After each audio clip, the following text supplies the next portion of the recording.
9:31. So I'm going to pull this meeting to order. We have a lot on our agenda today.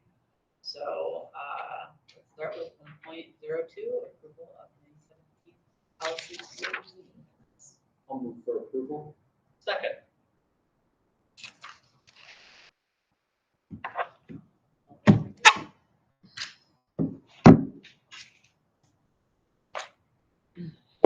.03, approval of June 15th special policy committee. I'll move that we approve the special policy. I'll second. Yeah, I know I had to leave that meeting a little early. I'm not sure it's necessarily noted in the minutes, but I guess I'm just stating or acknowledging I left that meeting a little early. All those in favor of approving the minutes? Yes. Right. 1.04, public comment. It does not appear that we have anybody signed up or present for public comment. We did have one submission of written public comments, which are attached to the meeting record for our review and general review. So I'm not going to read that into the record that is written there, but he needs to review. So we will move on to 1.05, policy 114, policy development. Good morning. Okay. My name is Michelle Dauch. I'm a staff attorney standing in for Mr. Bliveth this morning. And before you, we have policy development, policy 114. First of all, it complies with our new format as well as change is the rotation cycle from a 3-year cycle to a 5-year rotation cycle, with the notation that other important or time-sensitive topics could be addressed outside of that 5-year rotation cycle. Additionally, it changes the approval process, adding a portion for policy analysis that will be part of the policy committee report, as well as the recommendation to the full board at the first reading. However, a policy amendment wouldn't be required for technical amendments. Technical amendments could include a change in a title. A recent example would be Executive Director of Public Affairs to Associate Superintendent. Some change like that would be considered a technical amendment and wouldn't have to come before the policy committee or full board. For non-technical amendments, it changes the approval process from a 3 cycle. Currently, under the current policy, you have the first reading, the second reading, and then the third reading is on the consent agenda. We're changing that to streamline the process so we can operate effectively and efficiently in changing our policies to include a first reading and then a second and final reading where the board would take action.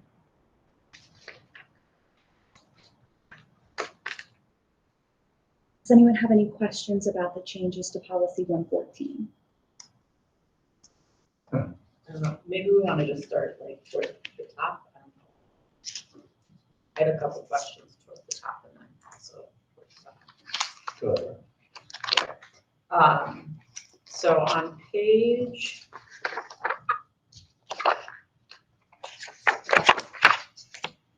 2, under the schedule of review. So this, so one is just a general question around the 5-year rotation. Is that rather than 3, which we know we clearly haven't been hitting our 3-year rotation. Right. Is 5 years, 1, more realistic, and 2, in line with what other LEAs are doing in terms of their review cycle?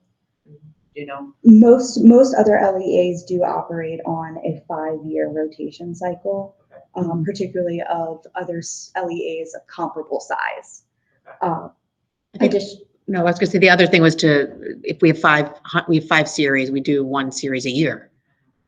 You've already seen how hard it is to get through just 300. It's taken us almost all year. So we figured if you do one of the series each year, that's 5 years, and leave room for things that come up that aren't in that schedule. Right.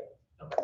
And so this would help us to, once approved, establish, all right, this year we're focusing 100.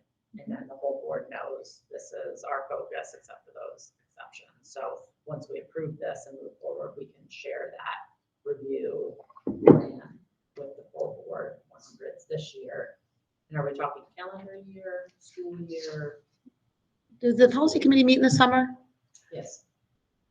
It would be fiscal year then, I guess, I right? believe it would be fiscal year. Fiscal year. In years past, I don't believe the policy committee has met in July or August, but Yeah, I didn't think we had a meeting again until September, but I'm gonna double check. but based upon, I believe the changes in the policy, actually here it says policy committee meetings, that the policy committee shall meet no less frequently than once per month, except in December and July. So this policy would contemplate a policy committee meeting in the months of June and August. And we had, I think, had some discussion at maybe the previous scheduled policy meeting about actually adding a meeting in July for this year. I don't know if we landed on anything or not, just because of our desire to move a little bit quicker through the review cycle. So that's something I guess we can come back to aside from this discussion.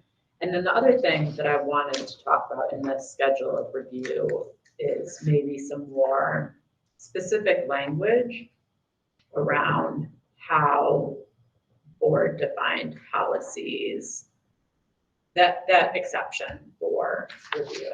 So on this schedule of review, the board will review policies and policy rotation, recognizing the time sensitive topics and or changes. So I'm just wondering about adding language around a minimum of 3 board members must agree that this is. About how to get it on the, Yes, right, how to how to, get it on. yeah, that would be consistent with the other policy language around any board, this is another board committee, Like an it's agenda item. We want to make something specific. Right. yeah, So I that- understand to that. outline That it takes a minimum of 3 board members to. We can certainly mirror the language in other policies that require the consensus of 3 board members to add an agenda item and add that in. I think that would just make it a little bit clearer that it's. To bring a policy forward to the committee for discussion. So- Outside of the outside of established the cycle. established cycle. Perfect. Mhm. Because that's a question we get a lot from the public. How does the Absolutely. policy get here that's not on the rotation? So I was gonna say something about changes in the law, but that's in there too. So that's- Mhm. We can be a little more specific about that. Do either of you have anything that is further up? nope, keep rolling. Great.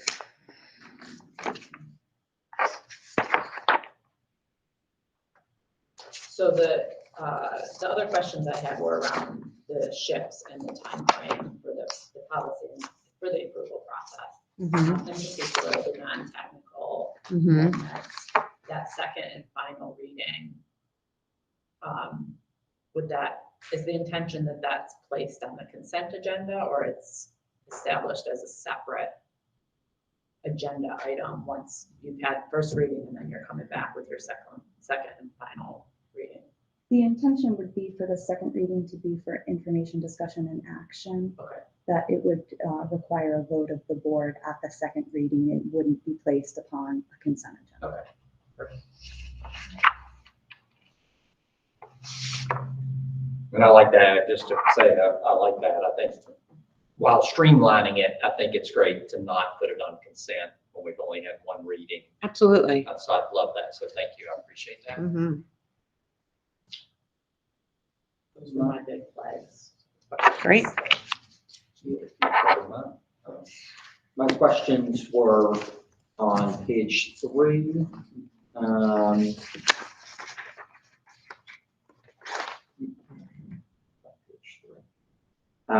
Page, or at least on the edited Mhm. version, just around factors to consider. I'm having trouble finding. I think you're talking, Mr. Bass, about section D implementation item E factors. On the clean version, it's bottom of page It is 2. Page 2. Yeah. Good. Yes. So I think all of these should be factors. I agree. Just wanted to have a discussion on whether we should have any additional factors Some potential factors that we could also consider are student experience, educational equity. I know we're reviewing our equity policy later today, but educational equity, academic achievement. These were possible factors to consider when we're considering policies that I think are, I wouldn't get rid of any that are listed here on page 2. I think, yeah, I think I agree with all of these, from cost implications through similar policies adopted by other school systems, but whether we want to include student experience, educational equity, or academic achievement. Would you think that on V, where it says impact on those affected by the policy, those three, that those are sort of that's the subset of that? Impact on educational equity, student experience, and academic achievement? Or do you think this is a separate, it's not a delineation of item 5, or is it something extra? You're saying of where it says impact on. Right, because you've affected by talked about policy? 3 impacts on kids in terms of their experience, their through equity or achievement. I was just asking if you think it's something different than that, or if that's an elaboration on that I think item. it's an elaboration of that. Okay, Potentially, it's listed within that. okay. Impact of those affected, impact on those affected by the policy. Through the lens of, That's good. you're I lensing think- it through them, like through that's I'm just trying to, I like Yeah. that language. yeah, through the lens of educational equity, student experience, and academic achievement. Yes, I would support that. Okay. I think that's a great clarification. It gives an example. While I prefer to stay broad because I like Well, 3, which is effect on school system operation. That's very broad. Well, and I like impact on those effects by policy. It's broad, but I like offering Right. examples of. Well, and I think, Mr. Bass, to your point, that will center those affected is not clear here. So you could say, well, I'm affected as a parent, but sometimes the effects on one group are not necessarily the same on another, and so this centers it around students. So I think that's a great clarification. Additionally, the language does indicate that this is a non-exhaustive list, so you can certainly Right. consider other factors as the situation Right, deems appropriate. Yes, that was good. Good point. I also, just thinking about policy analysis, Sabrina, you're saying you can't hear? And are our Is that better? microphones I don't on? think they're on. They may not be on. They're on. Oh, they There's are. the green light is on. Oh, I'm sorry, is this better? Oh, they are. Yep. Much better. Oh, okay. I'll use it too. My other notes were about policy analysis. Okay, so confirming this, I mean, you said this, but confirming this is a new aspect of this. Correct, it is an additional, it's to provide supporting background and recommendations from staff to help inform the policy committee at the first reading. Yeah, I was really encouraged by 2 aspects there. Other alternatives that were considered by staff, and whether and how the superintendent will report on implementation of the policy. I was drawn to those as excellent points. Do we see, when we're presenting policy analysis to the rest of the board, as a norm, or do we think that the 3 of us will be creating that policy analysis here at our meetings or by email, or do we think that staff will be We'll creating provide you this an and analysis, providing right? it to us for discussion in the same way that we discuss the rest of the policy? Correct. So for example, if you were to think about going backwards and we were to apply this with the most recent, the anti-racist policy, you would have gotten a sort of a summary report with these as the headers. Would you say, Michelle, that's sort of what you were picturing? Certainly, this would be a report when we present the draft policy to you. It would include the policy analysis with these headers to inform the discussion. So potentially 3 attachments on the agenda item: the clean new policy, the Right. line edited, but then also the policy analysis. Correct. I think that's excellent. Yeah, I love that because it harkens back to our impact statements as we're Correct. working through the budget. So I really like this. So thank you very much. The one thing I'm wondering about, and this is really to the committee, but also to you, Michelle, the relationship between this policy analysis and something getting on the agenda. So it has to first pass through the 3 board members have to agree to it even getting a policy analysis. Correct? We've obviously had some circumstances in the community where some others have developed their own policy. And so we have no obligation to analyze things that are submitted for an analysis. We are only analyzing things that the board has identified for discussion. Do Certainly. you see what I'm saying? That is a good point. I think it might be beneficial to add a reference to our previous language to indicate that the procedure would be that it would have to be on the agenda before we would be doing this analysis, or would have to be an identified item of board interest. Yes. Would policy analysis sometimes be done for current policies? It would not only be done for It's for new or other amendments to existing policies. new policies or substantive amendments. Correct. So as we're going through the review cycle, we would be doing a policy analysis for any of those substantive, non-technical amendments. Yes. If we were just recommending that we've done the review and there are no revisions that need to be made, that would be a shorter analysis. If it was a technical amendment, we wouldn't do the full policy analysis. Okay, thank you. I just want to say I really like this part of it because instead of it just kind of like a rubber stamp reviewed or amended, I like the fact that for public transparency, even for public transparency, I love this analysis. So thank you.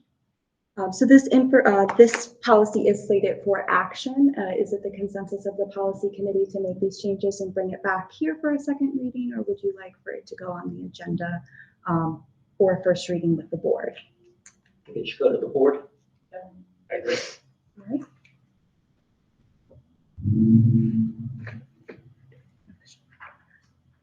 No, they don't have to vote. You don't have to vote. There's no motion to vote. Right, this is consensus, yeah. All right, and then our next policy is 302, and Dr. Sergo and Julie Nguyen are here as our subject matter experts on this topic. So the revisions for this policy, as you can see, putting it into the format, the new format that was developed, and we just added some information as far as the purpose, the implementation, and the related pieces to that. There really is no change to it. Obviously, the salary scales are developed through our negotiations process with our association partners. Any questions? None? Just an edit, under the policy history at the bottom in box F, we just need to delete where it says enter or say none. Something like that, yeah. And with that minor edit, what is the consensus of the policy committee? Would you like this to come back or go to first reading to the board? First reading. Yes. Next up, we have policy 310 regarding negotiations. And again, as you can see, we put it into the new format. We added in some specific definitions regarding the policy, created a statement for it. And then there is some changes to the implementation section. We look to break down the recognition of each separate association unit instead of having them all bumped in together. And then as far as under rights and privileges, we did add some information as far as the negotiations team meeting with the association partners.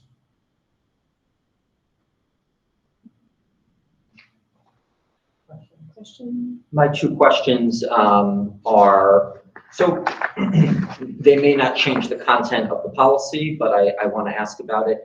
Are we aware of any LEAs that have board members on the negotiating team? No. I'm not aware of any. I think I had heard that our board was the first to kind of sit in on those this year. The first in the state. I believe, I can confirm with Mr. Thornburg, but I know in the previous counties I was in, they were not a part of that process. Yeah, you don't bargain directly. No. considered a conflict of interest. Because so there's two representative groups.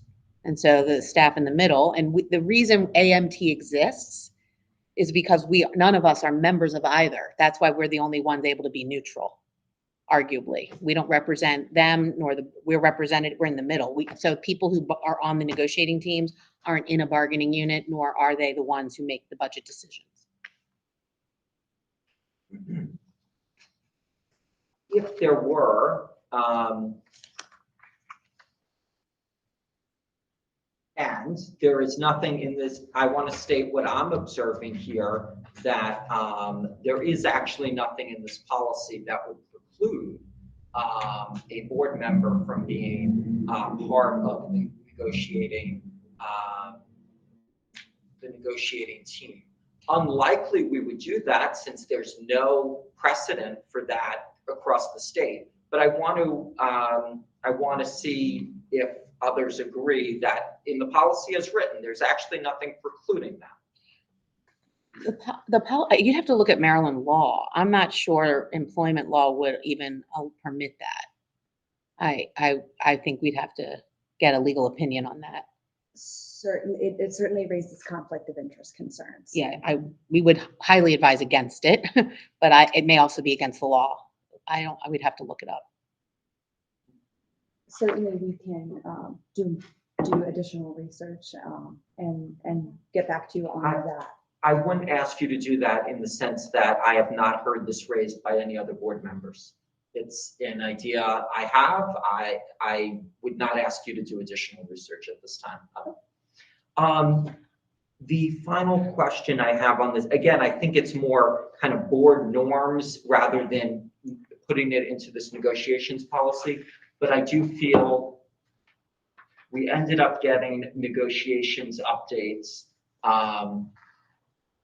Yeah, I mean, overall, 2.5 years that 3 years, that I've served on this board, we end up, and I think this is on the board, this is not on staff, we end up getting these updates, with 25 minutes before we're set to begin our evening meeting, or at 11 p.m. at night. And so I do think as a norm, I think everything would go smoother, my opinion, if we were to have these updates from the negotiating team at the beginning of work session, or at closed session, at 3:00 in the afternoon to start our day. I don't think we delineate that in this policy, but I do think that I wanted to state that to my colleagues and to staff. Yeah, I mean, so negotiations is done in closed session, so it's up to the board to determine when closed session would occur. And we don't bargain in public meetings. And so it's up to you. You could also establish, like we've done with some work session or even policy, you could establish some second, like touch points that are at a completely different time, disassociated from the board meeting day. We could proceed. We're at your behest. So we show up when you need us to, whatever that time might be. But protecting the time to have those meaningful conversations, we would look to you to establish when that would be. Yeah, I think that's an admin function of the board. Right. Make that decision. And I think probably this year in particular kind of highlighted that issue where we. Right, ran sandwiched over and between. We really kind of shoehorned them into some times when maybe we could have done a better job of sharing our time with them. So it's a discussion among the board to decide if we want to, as we approach future negotiations, if we want to do that. Unfortunately, it wasn't unique to this year. Okay. But yeah, I mean, I am comfortable with the language in this policy. I'm hearing the consensus of the board, or the policy committees for this to go to first reading to the board. All right, next up we have policy 314 regarding political activity. Okay. So again, we put this in the new format. We added some definitions to it as well as our purpose.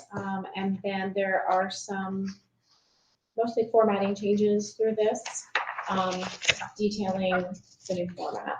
There is one meaningful change I want to highlight. Mr. Bassis is connected to something you had raised, and in the marked up copy on the bottom of page 2, where it was initially, it says non-permissible political activities on school premise during employees' work time. The language has been adjusted in the revision to read as follows: impermissible political activities in the workplace or during school-sponsored activities.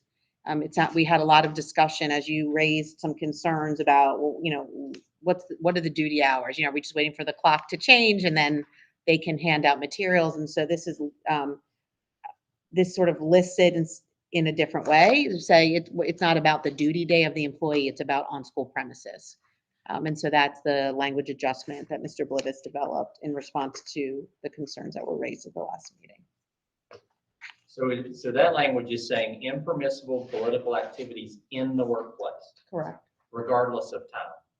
Right, so it's saying political activities aren't permitted. And so In the it's just workplace. in the workplace, they're not, right? And so it's, Or at, well, what's listed below. right, or during, I think the list hasn't changed, it's just the clarification of the title. Because the original title was on school premises during an employee's work time.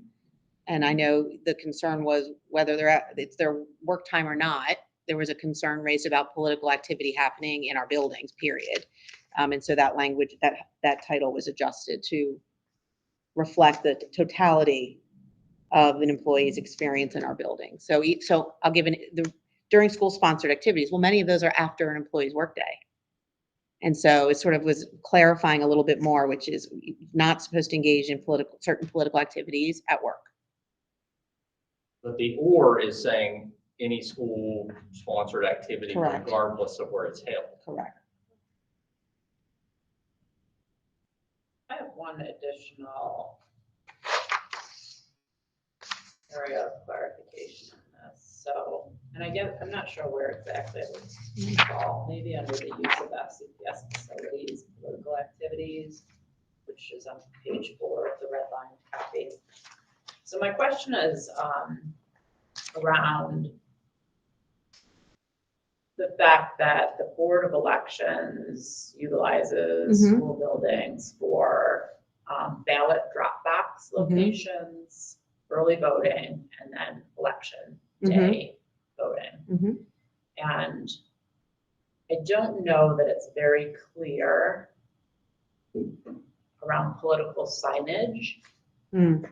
on FCPS property under those 3 conditions, right? So a ballot drop, it says something about, At the last sentence of that paragraph says, nothing herein shall serve to restrict the county board of elections in the administration of election day activities. so that says election day, right? And so we've had some shifts with early voting and ballot box and drop box. And I will tell you from some experience last year that the Board of Elections points to FCPS policy around placement of signs when it comes to the ballot drop box and early voting. So what constitutes the, You mean by non-Board of Election entities? Because the Board of Elections is exempt from that. So are you saying around non-Board of Election? I'm saying, what is the time frame Oh. that political candidates may place signage on FCPS property at the point at which there is a ballot box or early voting or? So what's the soonest you can put a stake in the ground and when it must be pulled out? Yeah, because like the Okay. final sentence there in, Okay. what is it, B2, B2.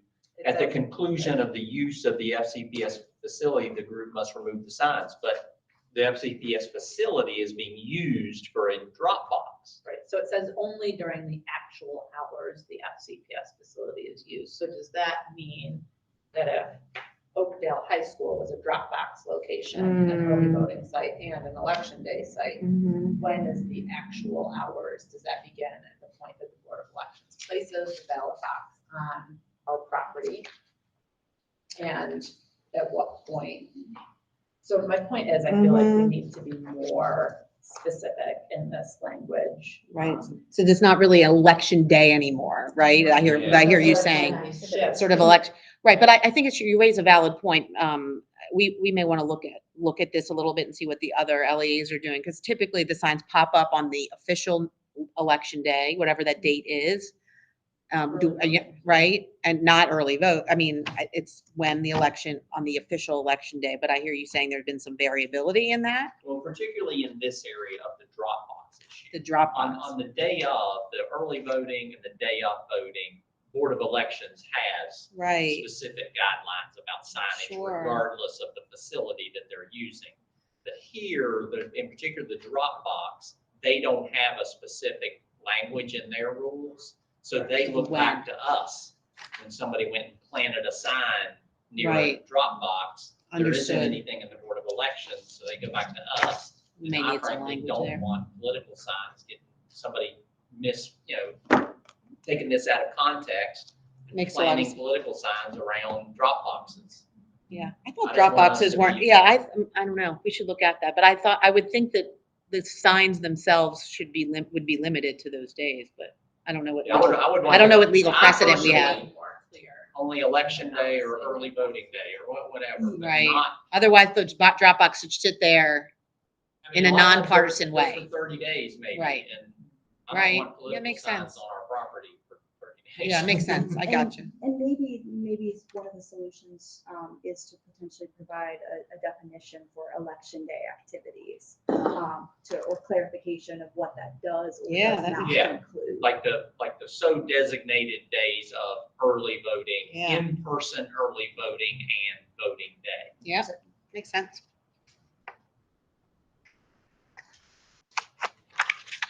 I have two questions on voter registration activities. Hmm. So 3B then, right, on page 3. Mhm. I don't know that we need to clarify the number of registration drives. I could see a scenario where maybe a nonpartisan group wants to hold a voter registration drive, maybe every night that there's a home football game.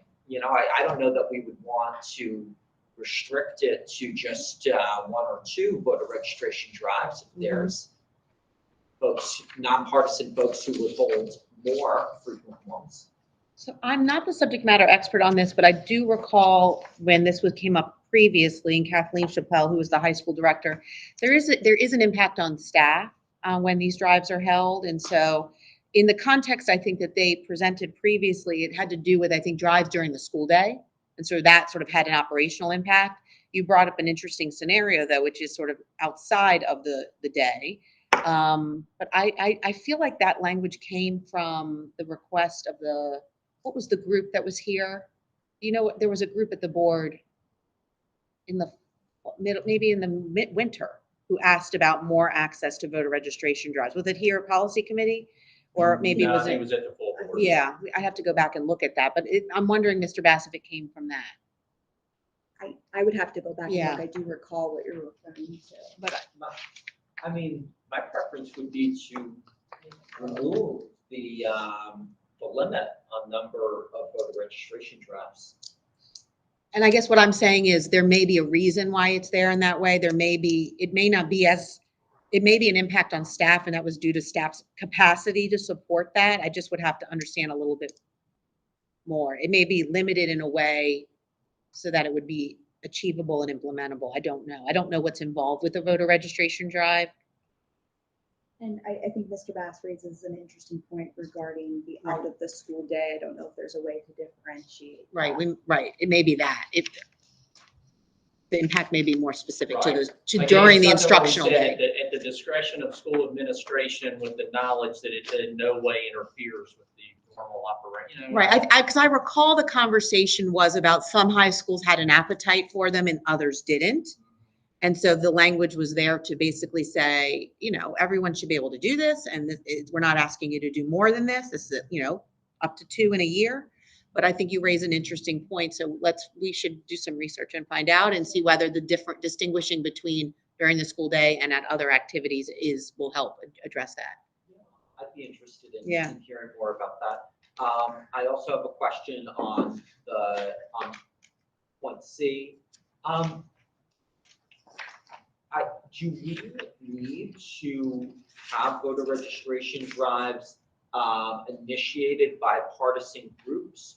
Could we have the policy that all voter registration activities on FCPS property are by nonpartisan groups.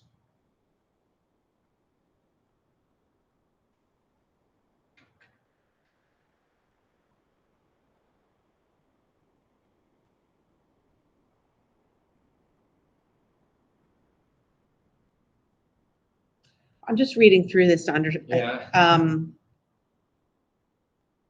So if I read this correctly, a partisan group or someone representing a political party can sponsor a drive, but the people who execute the drive must be nonpartisan. That's how it reads. Does that address?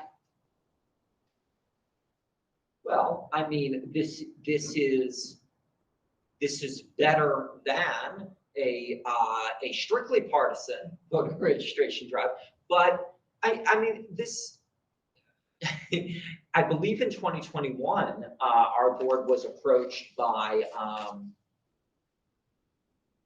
be specific, by a member of the Democratic Party to hold a voter registration drive. And, you know, we really emphasized the need for nonpartisanship. Hopefully we were being consistent with our policy. I don't know that, I don't know. I didn't respond to the email, and I don't know that I reviewed the policy at that time. But, yeah, on FCPS property, so conceivably the nonpartisan people would be Board of Elections, or maybe a nonprofit that is strictly regarded as nonpartisan, potentially League of Women Voters. But Board of Elections to me would be the best example where, right, there may be a civic interest from the Board of Elections to have some voter registration activities. But I mean, just this first line even, that any partisan group must solicit the participation of others, feel like it's unclear, and I think we would be better off with our voter registration activities being initiated and being nonpartisan, strictly nonpartisan. So it sounds like we need to refine that language to make sure that it's very clear. Because actually what I do when I read this, and maybe I'm reading into it too much, this almost sounds like if one part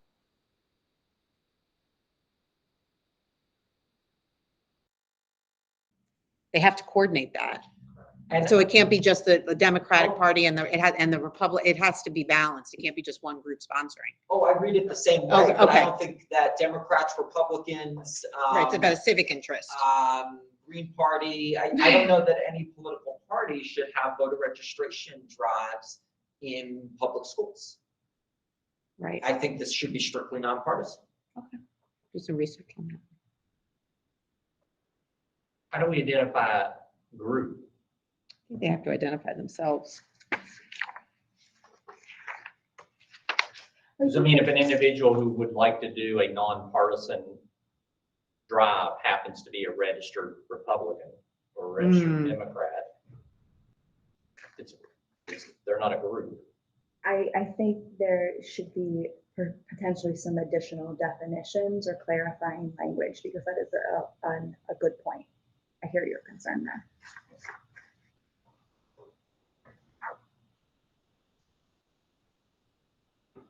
Yeah.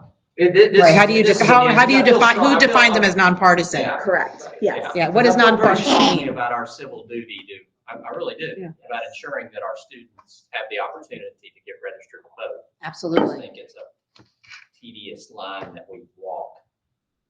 To be Correct. ourselves nonpartisan, to remain Well, nonpartisan. and arguably voter registration is primarily digital at this point, right? And so there's lots of opportunities that this can be done and promoted in ways. I think that was, I forgot the gentleman's name who came and spoke, but he talks about having an icon on every homepage, that it doesn't, I just wonder if it doesn't actually always have to be, we have to maybe broaden our definition of voter registration drive, because probably for all of us, we're dating ourselves in this way, but it was you had to go somewhere. I had to go to I think I went to the library, or there was a Yeah. place I had to go. It's actually a great nonpartisan idea to consider at some point that all school systems would have a link. Right, on you their- don't need a drive anymore because It's just there, Right. go to the FCPS at the top of this page, there is a link. No one's selling you one way or the other, you go on there and you register. I Right. see his point when he wants to make it so accessible, then you're not interacting with a person, correct. you make your own choices. Right. Would I be right to say there's enough substance here to determine that this should come back to policy committee? Again, We will, I we will bring that do, back. and I hate to. No, be- This is and a new since we're doing conversation, no, that, but it's a new topic of conversation. We Yeah. haven't discussed it before. Yeah, and so I will back up and beat the dead horse.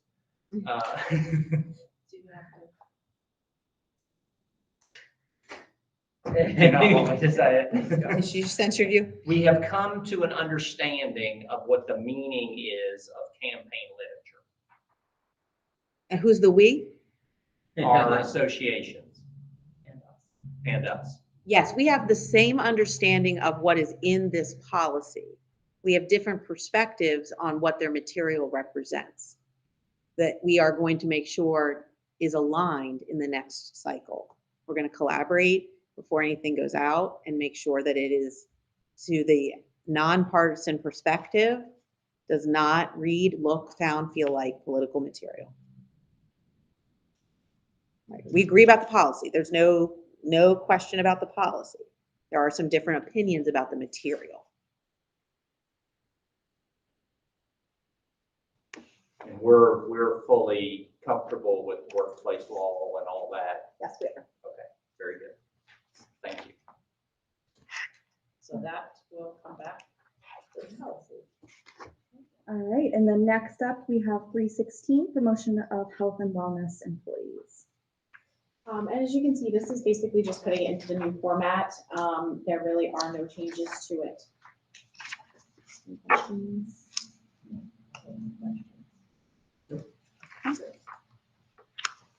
So that can All right, so it's the consensus to go to first reading. first reading. All right. And then next up will be policy 323, support personnel discipline policy. So we are actually recommending the deactivation of this policy. As you can see, this should all be information that will be included in our policy 300 that we plan to bring back to you. Our discipline policy should not just be for support employees, but all employees throughout the organization. So we're going to bring that. Yep. Yes. And then would the consensus be for that to go to first reading as well? Yes. Yeah. All right. And then And next so up, then when do we anticipate that policy 300? We're working on it Working now. on it now. We'd like to hopefully, I guess, maybe by September have it back, because there's a couple of them. I think in the last policy committee we had recommend incorporating some of those, deleting others and bringing them all in. There's a bunch that were kind of hanging out there that should all be In personnel. 300. Okay. Yeah, like substitute teachers, student interns, like anything involving our employees. So we have to just collapse from all of them. Most of them are going to end up being regulatory language because again, this last one is a great example. Even though we're deactivating it, I would say 85% of what's in here is regulatory. It's the how.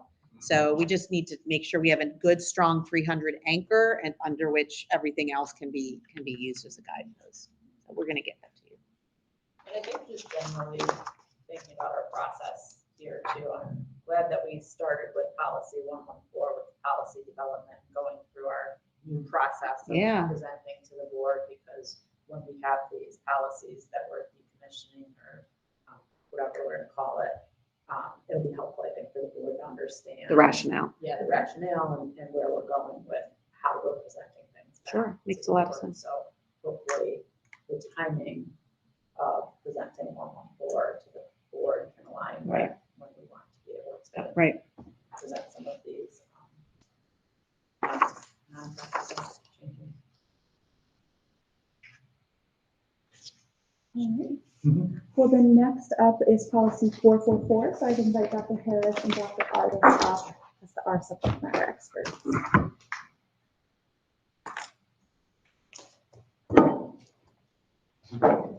Don't be shy.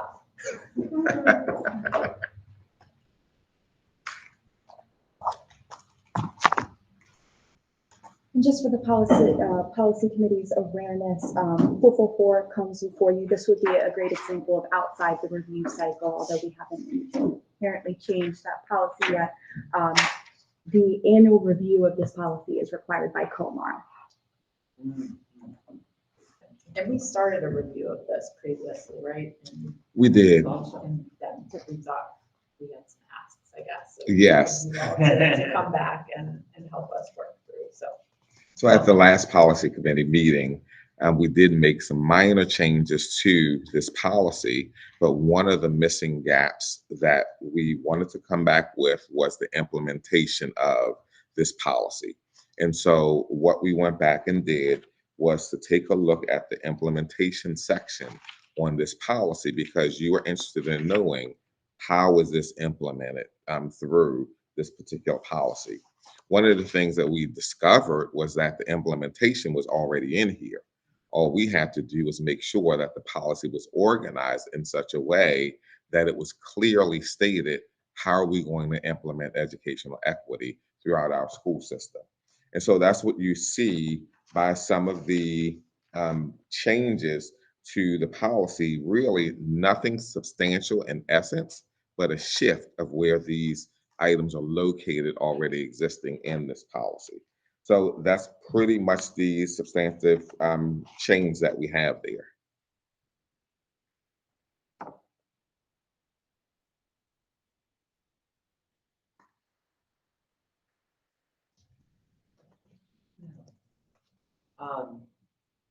When we think about opportunity gaps, sometimes I struggle to come up with, exact examples, but, in reading the policy and thinking about opportunity gaps as defined on page 1, one example that I'm struggling with, am I correct, for example, that IB classes are only offered at Urbana High School? And I mean, could we fairly look at that as an opportunity gap that we should be addressing? So the opportunity gap in that would be that if we look at the enrollment in the IB program and we only have, as an example, white males, then the opportunity gap would be, what about white females? What about Black African American students? What about Hispanic Latina students? So that would represent the opportunity gap. So I can give you another example. The other example is with dual enrollment opportunities. And so who is accessing that opportunity for advanced type of placements? And when we look at the data, there were just some student groups, but not all. And so in accord with this policy and other system regulation, we said we have to look at our programming, why students are not accessing it, and how can we increase greater access for all students. And so that's when we developed dual enrollment for our English learner students. That's when we took a look at our early career opportunities for students. And so that's an example of the opportunity gap in addressing it. Yeah. And the presentations on dual enrollments have been, really have put an excellent focus on equity and, which student groups are enrolling at what rates. And I have found those presentations to really put an emphasis on that.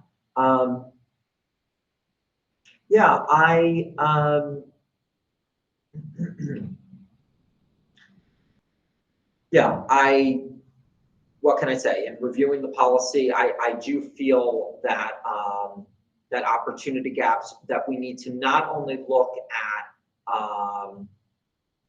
it sounds like you're saying we would look at enrollment, say in this case in IB courses, and ensure that there is proportional representation, say in IB enrollment at, in that case, Urbana High School, but I just,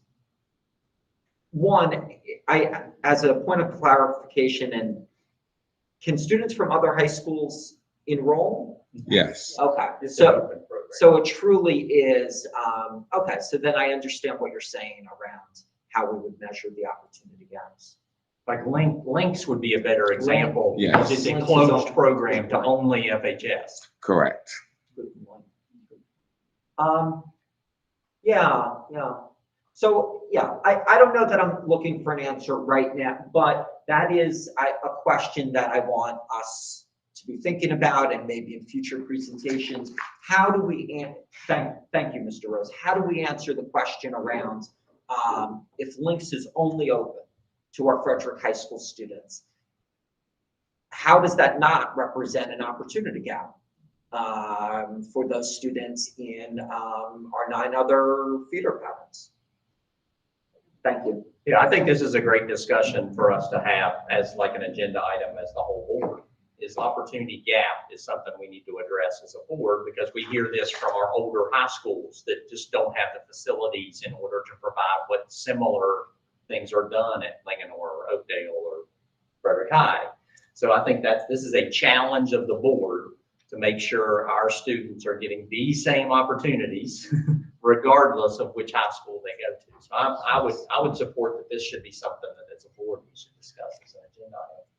Well, and I think, and what I appreciate about the implementation section too, is that under 1A through E, it gives us as the board the framework as we're considering fiscal decisions, as we're considering where program expansion might be happening, changes to our transportation policy. These are the questions we should be posing to each other, to staff, to the community. And the answers to these questions should be helping us to guide our decision-making, whatever that decision in front of us should be. So if we're considering adding an IB program, for example, we should be asking these questions of ourselves before we're making the decision. And that's really applying this educational equity lens and asking the entire school system to be doing the same as we're considering the impact of our decisions. And as we look at our existing programs, as we are determining resources and materials, these are the types of questions that we're asking of staff as we make any of those decisions regarding processes and programs and procedures that we're implementing. Yeah, and that's helpful framework too for us, so that, as we're meeting in the boardroom and we're thinking about these things, we know you've already, analyzed from this perspective as well, so we can have that discussion as we might be making decisions as well. My second question is on the last part of this policy, where it says, in the spirit of continuous improvement, the superintendent shall annually report on the objectives. Do we have an upcoming report from the superintendent on this? So the way that the superintendent currently reports on this is through our strategic goals. And so for every strategic goal, there is the consideration of educational equity in every single presentation. And so that's why we disaggregate all the data. That's why we talk about how it's impacting students, whether positively or negatively. So that's the way this is incorporated. And I think that's been done well. I really do. It would be interesting to determine if an overall annual report on equity is also productive and worthwhile for us to receive from the superintendent. I'm open to thoughts then. So an annual report that might serve us well, so that we're not regurgitating the same information through the strategic goals, is with policy 117. And so in the implementation of policy 117, so that's a separate annual report that will naturally fold in some of these things here that we don't cover through the strategic goals and the goal reporting. Yeah, that makes sense. And maybe I'm being too specific on this. Policy 117 is our anti-racism policy. Educational equity is broader than that. Yes. Because I actually like that. I like that differentiation because people often get confused when we talk about equity. Mhm. We're talking about equity for all our students. We're talking about educational, like we talked about, that Yes. Brunswick should be able to offer exactly the same educational opportunities as Frederick. Mhm. So that's why I like this, that we define what educational equity means for all our students, where policy 117 more directed toward. So I like that. I would argue this is probably one of the most important policies we have. Should be a lighthouse for our board.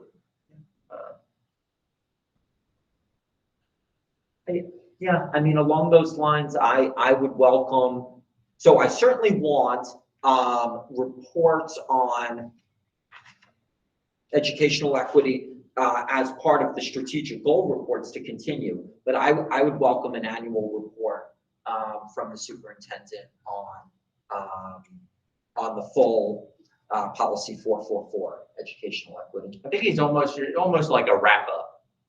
We're gonna have strategic goal 1 and 4, and then a wrap up that says, here's how we wrap it up for the school year, Is that, Yeah, I mean, it would allow us, it would ensure that we are,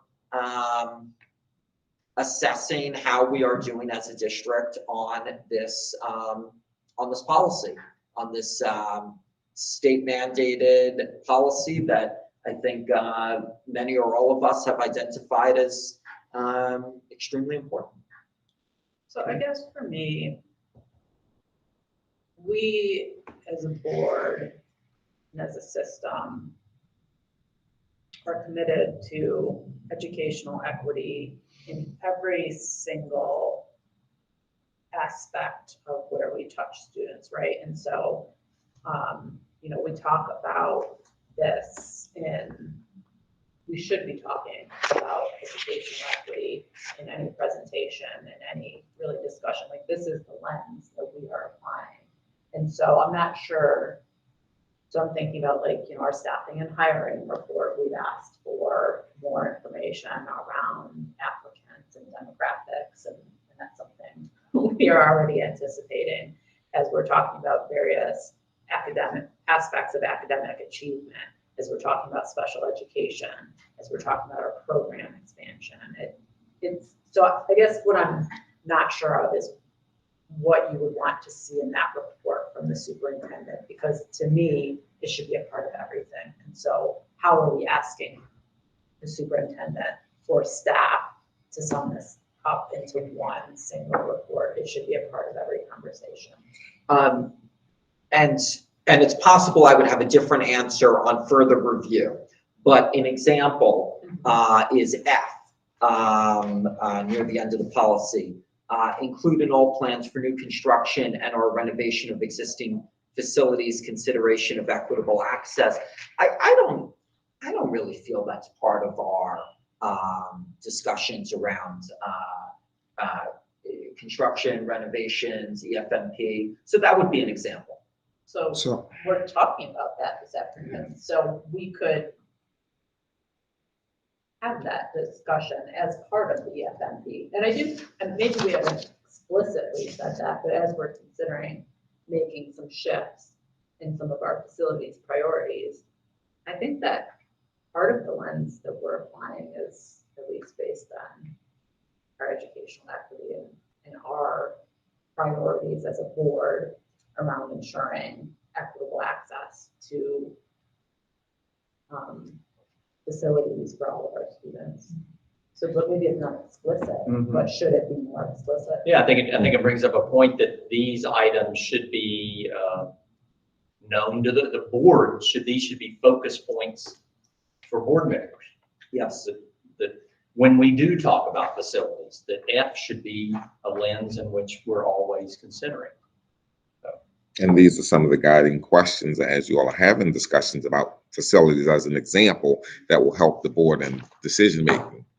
And when it comes to staff as a school system, when we are engaged in large processes and procedures that's going to impact our school system and students, typically equity is involved in those processes. And so for some things, it comes out much more overt, like in our goal reporting. And then in other things, it may not seem as overt, but behind the scenes, when staff is developing and discussing, equity comes into those conversations all the time. And I think that the policy maybe helps make more clear that equity is not just the responsibility of our equity office. It is our system responsibility to be considering all of these factors in every decision and having these dialogues. And that's why we do training with all staff to ensure that they are developing and maturing their equity lens as they are engaged in decision making. Because you're right, it's not the responsibility of two people or just a handful of people. Right, right. I mean, along those lines, I fully recognize it would take us, I don't know, backwards as a school system if we only received one annual report on equity. So there's a way that ensuring that these equity is part of these board of the annual of the reports on the board's goals is excellent, but I think it would take us even further forward to have once a year a single report on policy 444.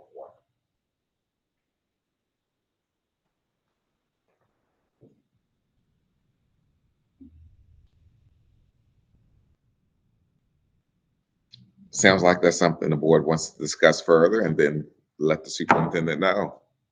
Yeah, to me, I think it is worth looping in Dr. Dyson to the conversation around how to report. I mean, it's part of the policy right now that the superintendent shall annually report on the objectives outlined above. And so maybe it's on us to have a little bit more conversation around how that's presented. But I think from the policy perspective, it's covered in here. My concern is what exactly you want in that report if we've been receiving systematic updates with a report on equity included within all of those or consideration. So what is that? How is this report different from what we would be receiving throughout the year? And I will share from staff's perspective as we go down this list.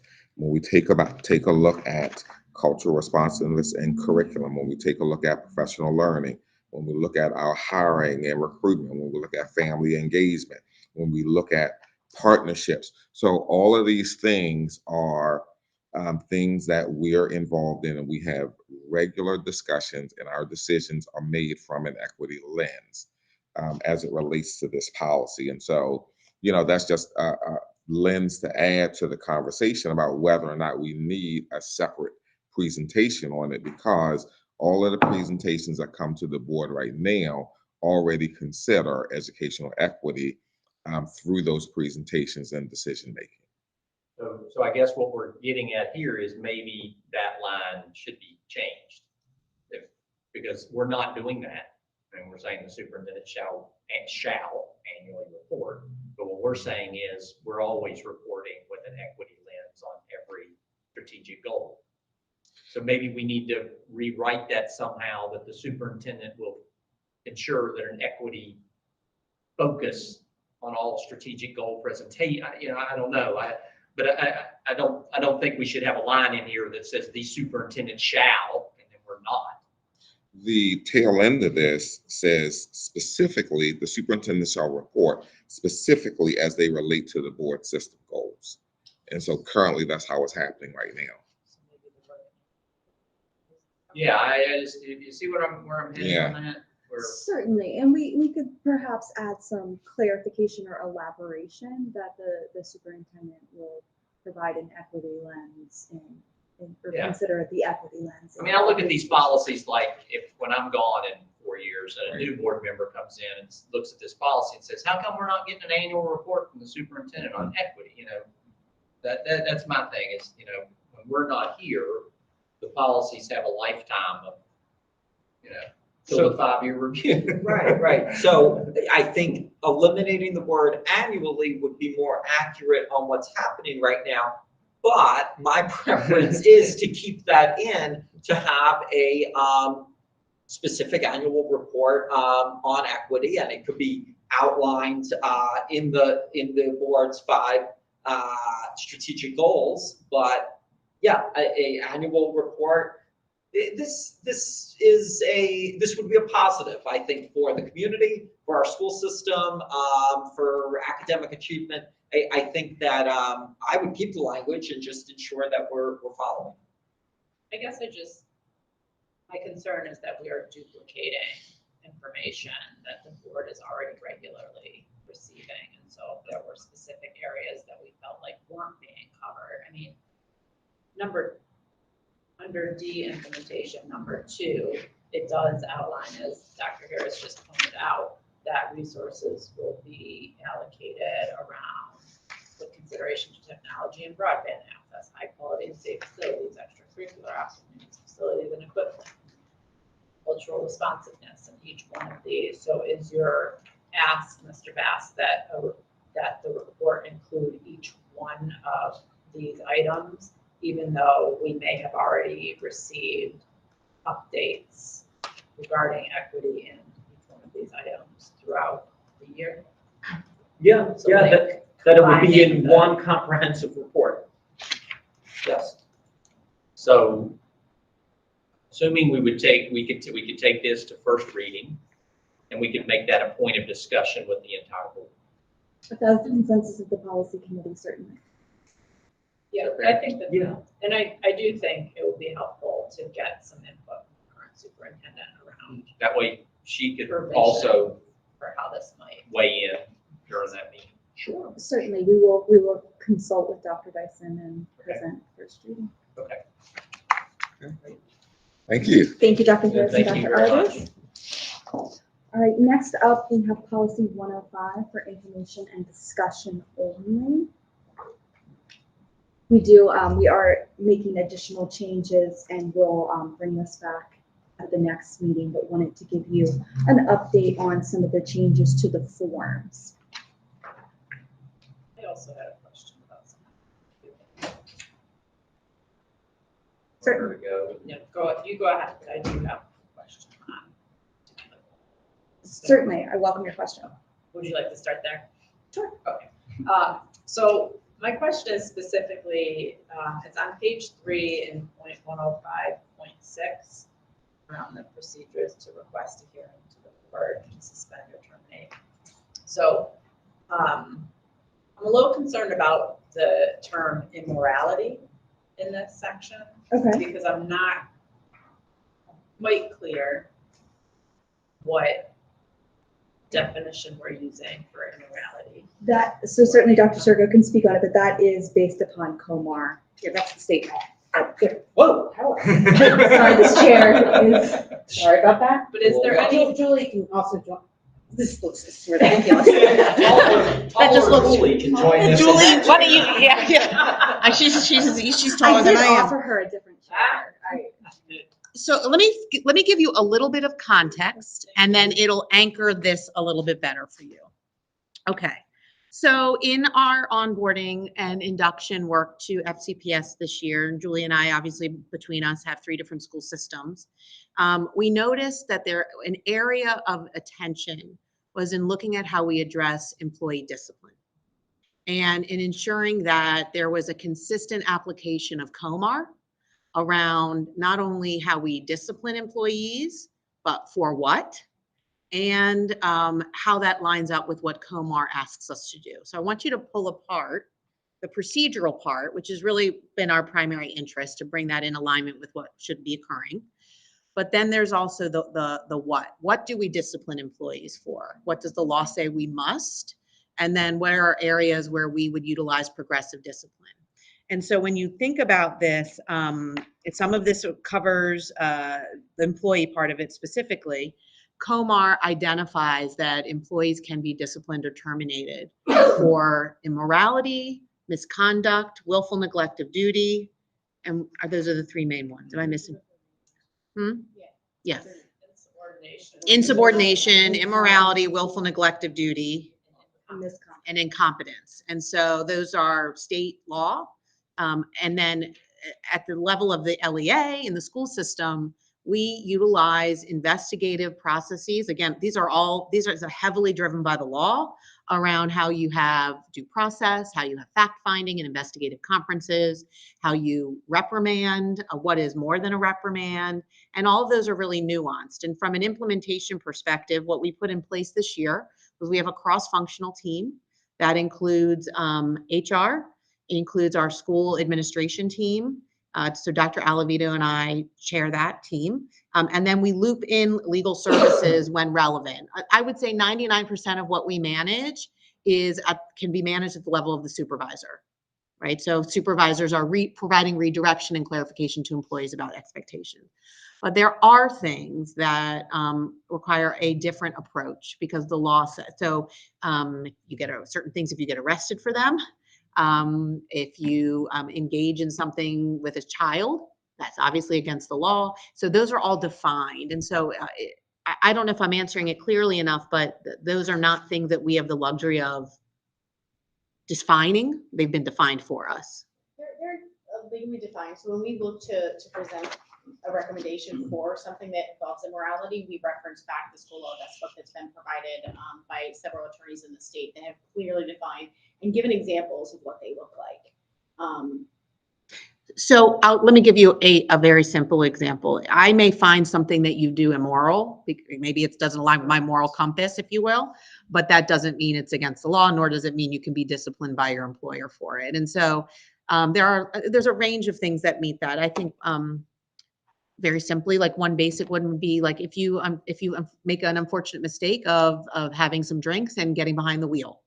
And I may say that was completely wrong and you shouldn't have done that. And that as your employer, I can't discipline you for that. I can't terminate you because you had a DUI. I'm giving the most basic example I can on the spot, even if I find that morally reprehensible that you would do something like that. But so there are some guardrails around what is defined to not make it to the individual, what Michelle thinks is immoral or what I think is immoral and things of that nature. There's a legal definition for morality. It takes out our personal biases of what we individually may feel is immoral versus what others may not. And is there a reference to that on? In the back. I think it's in in the annotated. Citations, Comar. it should it's on legal reference, isn't it, Comar? yeah, it's under. Response to appeals and standard of review. 6202 is Yeah, the main one. 6202 in the education article of the Maryland Annotated Code does define immorality in the 5 areas of misconduct. Thank you. I mean, and that was my concern was where is it defined and how do we ensure that? And I mean, honestly, there are Maryland laws still in place that, might need to be repealed anyways, not related to Right. this, but just knowing that there is additional guidance and where people can find those, that it's not just if I believe that you behaved in an immoral way, that I have the right to discipline you. Mhm.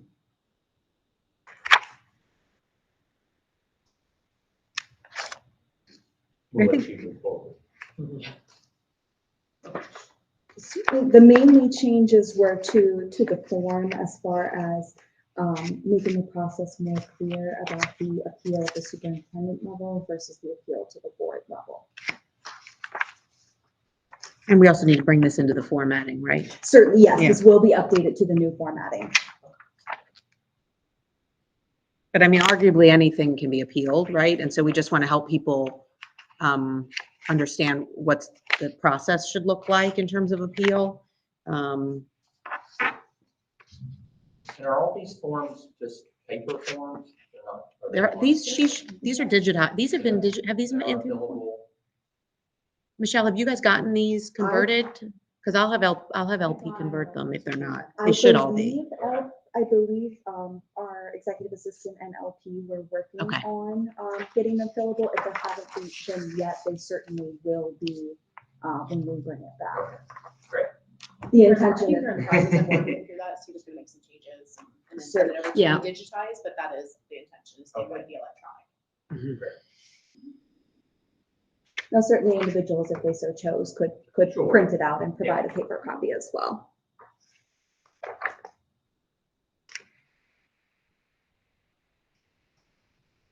Anything else we need to? No, and this isn't listed as an action. Correct. This is for information and discussion, so we will make additional changes and bring back to the policy committee at the next meeting.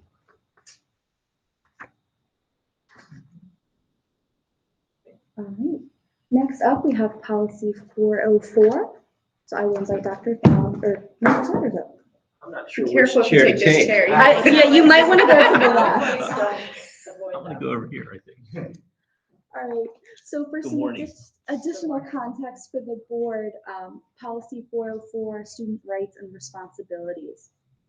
Annually, our student rights and responsibilities notification is provided within our calendar handbook. And Mr. Saunders can speak further regarding our implementation of the student code of conduct.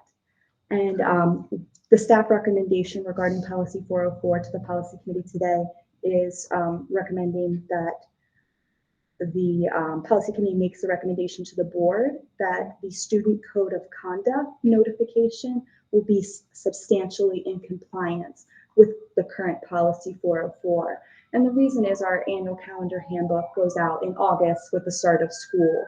And with our current policy review process, the timing wouldn't line up for us to change policy 404 to reflect the student code of conduct prior to the time when the notification goes out in August. So I'll ask Mr. Saunders to speak further. Good morning again. So good to be here with you all. I've had the opportunity to be one of the co-chairs of the Student Code of Conduct group. And as a result of that work, there have been several regulations and policies that we've reviewed in order to make sure that this work is in alignment. One of the things that came to our attention is 404, where traditionally, just show and tell, we have a calendar that we provide the students' rights and responsibilities. There's a section in here that details them all.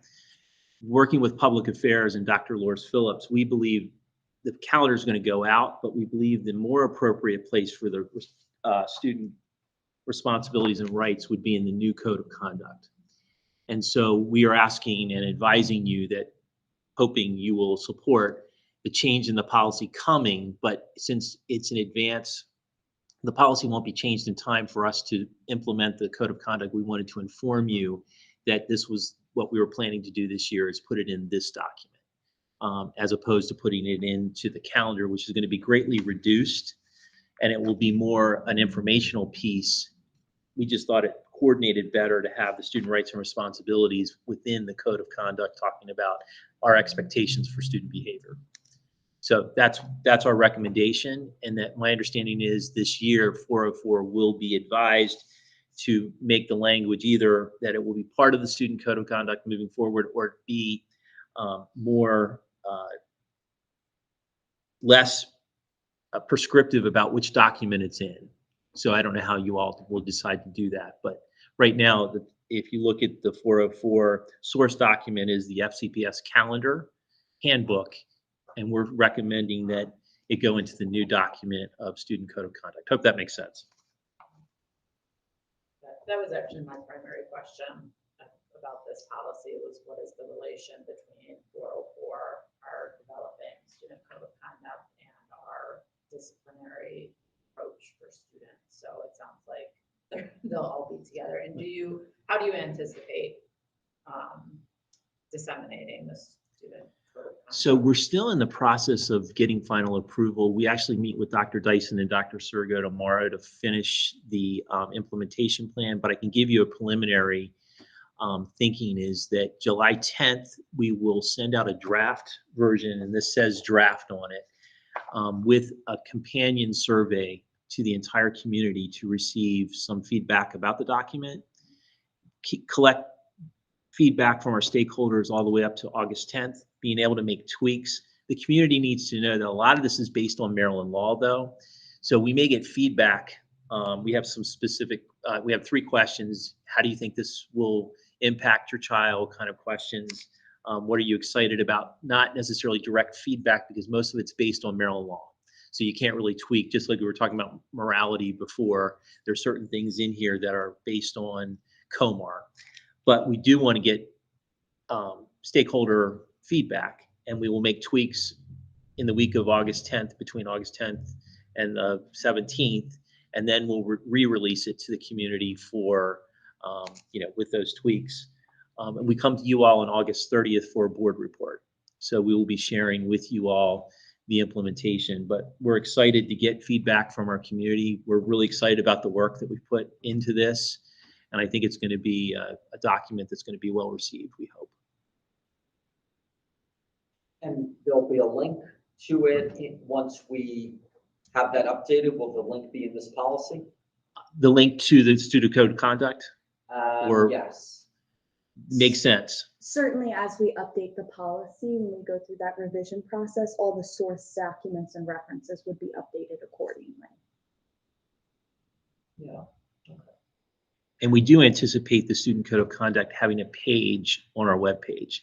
So there will be a launch as well. So there will be resources that will be aligned to this launch, which will then be permanently on the website moving forward. Judy, I'm gonna rephrase that. I'm a little concerned about collecting feedback during the summer months. And I understand our time frame Yeah. and our desire to implement in the upcoming school year, which makes it important that we collect feedback. But I'm a little concerned that parents and students, and maybe even our 10-month employees, won't necessarily be paying close attention to the opportunity to provide feedback during the summer months. Agreed. So I don't know how we work around that, but just wondering. So what some of our- considerations. Some of our thinking was, we agree with you, summer's not the best time. People are at the beach having, great time, et cetera, doing non-school things. We do anticipate this being a living and breathing document, so we will ask for feedback throughout the school year as well. And then the way we hope to launch this is that we can pivot if we need to as things change. An example when vaping started, we needed to pivot pretty quickly around responding to vaping when that was starting to be a big issue. We want this document to be something that we can pivot quickly on, so we can, during the school year, after the launch, seek feedback about, now that you have it, what are your feedback, and then we can continue to tweak it as we move forward. So I think that was thought through, that yes, we know summer is not necessarily the best, but we also wanted to give opportunity before we said, here it is, to give people an opportunity to react to it, and give us some preliminary feedback, and then continue to seek feedback as we move forward in years to come. I hope that makes sense. Good. No. What, is there specific, this is listed as an action item, what specific action direction do you need from the committee on this agenda item? Certainly, our request to the policy committee would be to bring a consensus to the board to have this added as an agenda item for the board to take a vote on if this is substantial compliance with the including the student rights and responsibilities notification in the student handbook, while the policy currently says that it would be in the calendar. that it would be in the calendar. Yeah, it will be a much more effective policy if there's a link to, when you present it to the board, do you think there will be a link to the current code of conduct? It won't include the link until the student code of conduct is launched, because right now it isn't live. But we will certainly bring back policy 404 to make the revisions to include the link to the student code of conduct. Right now we're in a timing predicament, because we can't get this approved before the calendar handbook would have to go out under our current policy. So right now the policy would remain in effect. Essentially, the board would be just indicating that this logistical change still is substantially in compliance with the current policy, with the recognition that we are going to bring back 404 to you when the student code of conduct is live to make those revisions appropriately. So it's really that source document line in the current policy that, Correct. because it lists the calendar as being corrected, that's the very disseminating. Okay. You okay? Yes, or no, you're concerned? No, I'm not concerned. I'm having a little bit of trouble following it, just in the sense that what we're looking at today, there's no changes from what was revised in 2020. And you're saying that you may bring this to the full board with no further changes, or what you would bring to the board is that source documents would no longer say FCPS calendar handbook. We are saying there would be a change. Okay. We're asking, since we can't get that done in the time that, in order to get printing done and all the things that need to get done, literally like July 10th. Yeah.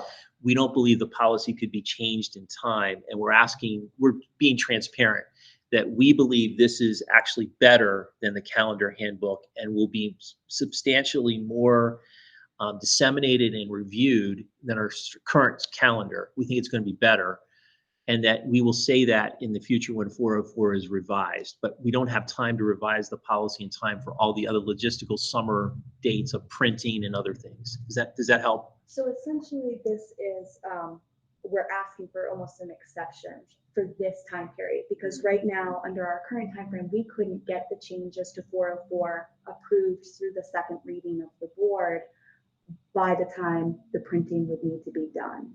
So this is saying we're being transparent that our intention is to change this policy, and if we would implement it in the way that we anticipate for this year through the student code of conduct, it wouldn't technically adhere to the letter of the current policy language.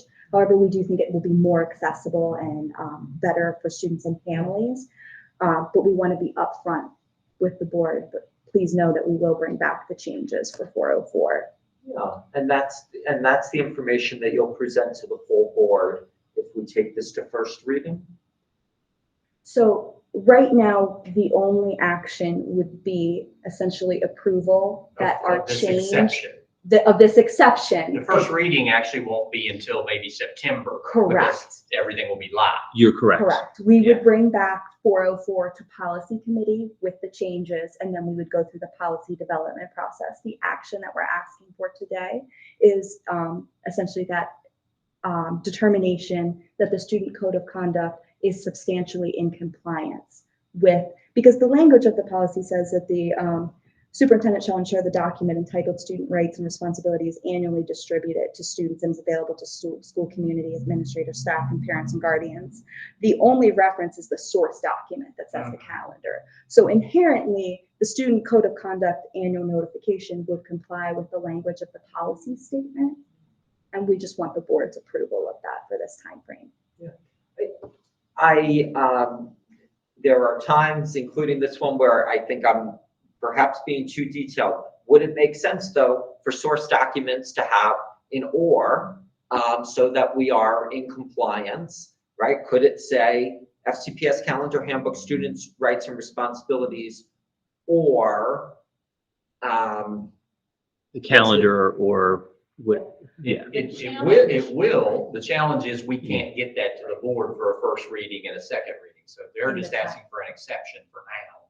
We can do And that. there might be changes to the Correct. policy itself. And so Correct. we don't want to go through an approval process to add just that language when we know this policy is going to come back and need further revision and review. with more substantive changes? Correct. Correct. Yeah. So, yes. But your feedback is right on. Yeah. Yeah. That's what's going to So appear we in our could add first that. draft Correct. But there's not enough. in time. September. It's just the timing aspect that we couldn't effectuate those changes before the time frame that we would have to print. We wouldn't get the 2 readings with the board before you need to print. Technically, because right now we're still operating under the 3 readings, the 2 readings Oh, is yeah. only, we have to approve policy 114 before we can switch to that new procedure. Okay. Yeah. Sounds good. How will we though, just for the sake, how will we communicate this to the public? As far How are we as, going to communicate to them that it's not going to be in the calendar booklet this year? And I think that's what we're asking you tonight, is to bring it to the board to share with them that this is a substantial improvement, but it does not comply with our current source document in our policy 404. So that's what we're asking, I believe, the board to take up tonight and to give, that communication. That would be the way. And then if you wanted us to communicate after that, we could do that.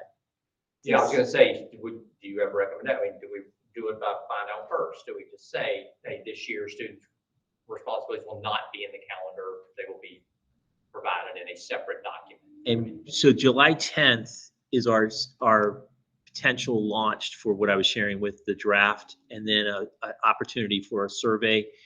If you're advising us to do that, we could certainly put it in that email. That, Okay. a statement that this is a change to policy 404. We are now doing their student rights and responsibilities within this new document. We could potentially put it there if that's what you'd like us to do.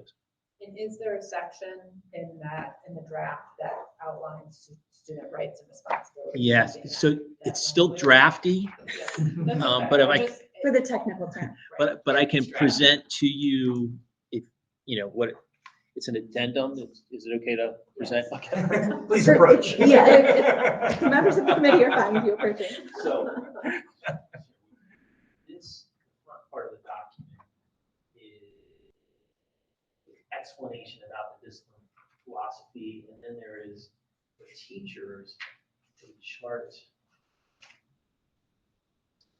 It's a chart of levels of response, and then based on state attendance and discipline codes, there are all the different potential offenses, and then the range of consequences that can be delivered. And then to your question, you really look at this, but there's just like in the calendar, there is a section that is student rights and responsibilities. So it truly is a section of the student code of conduct.